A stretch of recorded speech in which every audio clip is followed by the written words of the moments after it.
சிவராத்திரி. சிவனின் சக்தி பூமியைத் தொடும் புனித இரவு. இந்த நாளில் அபிஷேகம் செய்வது ஒரு சடங்கு மட்டுமல்ல, நம் பாவங்களைக் கழுவ, மனக்குழப்பங்களை நீக்க. அபிஷேகமாக பாயும் ஒவ்வொரு துளியும் நம் வாழ்க்கையில் சாந்தியை வரவழைக்கும். சிவராத்திரி அபிஷேகம் நோய்களைத் தணிக்கும், துன்பங்களை விலக்கும். மனதார சிவனை நினைத்து ஒரு அபிஷேகம் செய்தால் போதும், சிவதிருமானின் அருள் நம் வீட்டில் நிலைக்கும். பாலால் அபிஷேகம் செய்தால் மனம் சுத்தமாகும், குடும்பத்தில் அமைதி நிலவும். தயிரால் அபிஷேகம் செய்தால் பாவங்கள் கரையும், உடல் ஆரோக்கியம் மேம்படும்.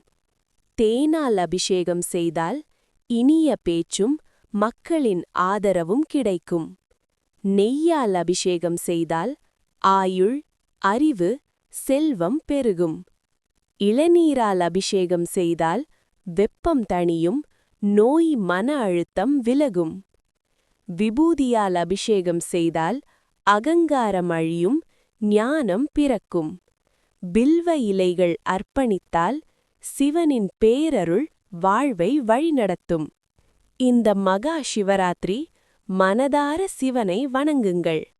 ஓம் நம சிவாய, ஓம் நம சிவாய என கமெண்ட் செய்யுங்கள். சிவபெருமானின் அருள் உங்களை தேடி வரும்.